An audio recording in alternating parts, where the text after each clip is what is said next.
Hola, en este tutorial voy a modificar el cierre de un pantalón vaquero, lleva botones y esto lo voy a sustituir por una cremallera. Lo primero que tengo que hacer es descoser, quitar esta parte de aquí y la de los ojales. Quitar esta y esta. Empiezo a descoser.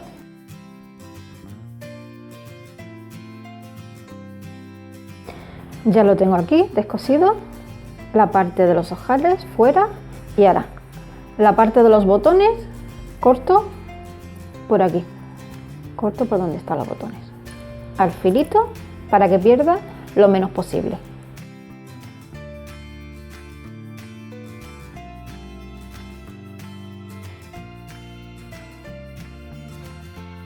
Ahora le paso un sobrehilado por aquí y ya lo que tenemos que hacer es poner la cremallera. En este lado voy a poner la cremallera. Abro la cremallera. Este lado lo pongo aquí, este piquito de aquí metido dentro de la cintura.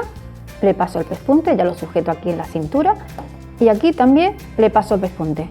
Me voy al otro lado, por dentro, sujeto la cremallera, ¿no? Con el portalón abierto, le paso el pespunte, cierro la cremallera y ya el pespunte que lleva aquí y aquí abajo. Lo vais a ver cómo lo voy haciendo.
Esta parte mejor la pasamos a mano porque la cremallera está abajo y podemos romper la aguja.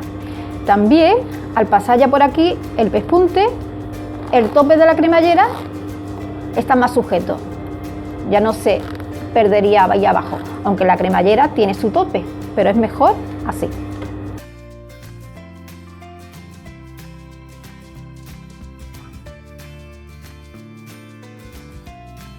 Ya tengo aquí el pantalón terminado con la cremallera, le he quitado los ojales y los botones y hemos sustituido por la cremallera, que es mucho más cómoda. ¿Veis? El acabado es igual que otro pantalón de cremallera, por dentro y por fuera. Es un arreglo fácil, lo que cuesta más trabajo es descoser, pero el resultado es muy bueno. Si te ha gustado este vídeo, dale a me gusta, no olvides suscribirte y comparte en las redes sociales.